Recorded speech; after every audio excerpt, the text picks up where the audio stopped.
4 tennis ಗ್ರಾನ್ಸ್ಲಾಮ್ಗಳಲ್ಲಿ ವರ್ಷದ ಮೊದಲ Australia ಓಪನ್ನ ಮಹಿಳಾ ಸಿಂಗಲ್ಸ್ ಚಾಂಪಿಯನ್ ಪ್ರಶಸ್ತಿ ಹೋರಾಟವು ಎರಿನಾ ಸಬಲೆಂಕಾ ಹಾಗೂ ಎಲೆನಾ ರೈಬಾಕಿನಾ ನಡುವೆ ನಡೆಯುತ್ತಿದೆ.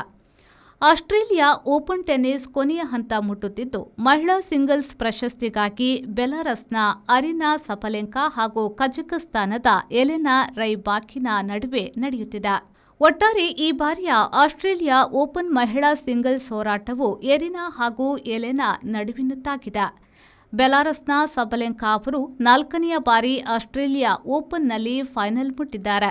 ಅವರು ಸೆಮಿಫೈನಲ್ನಲ್ಲಿ ಎಲಿನಾ ಸ್ವಿಟೋಲಿನರನ್ನ ಸುಲಭದಲ್ಲಿ ಸೋಲಿಸಿದ್ರು. ಸಬಲೆಂಕಾ ಅವರು ಇಲ್ಲಿ 2023 ಹಾಗೂ 2024ರಲ್ಲಿ ಚಾಂಪಿಯನ್ ಆಗಿದ್ರು.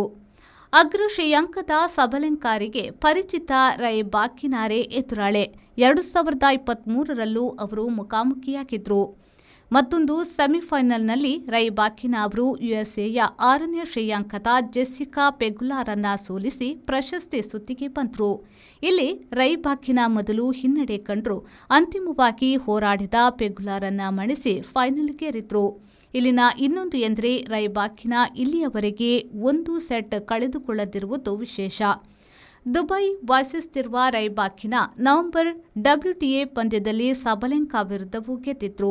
ಕಳೆದ 20 ಪಂದ್ಯಗಳಲ್ಲಿ 19 ಗೆದ್ದಿದ್ದಾರೆ. ಹಾಗಾಗಿ ಮಹಿಳಾ ಫೈನಲ್ಸ್ ಭಾರೀ ಪೈಪೋಟಿಯಲ್ಲಿರುತ್ತದೆ ಎಂದು ನಿರೀಕ್ಷಿಸಲಾಗಿದೆ.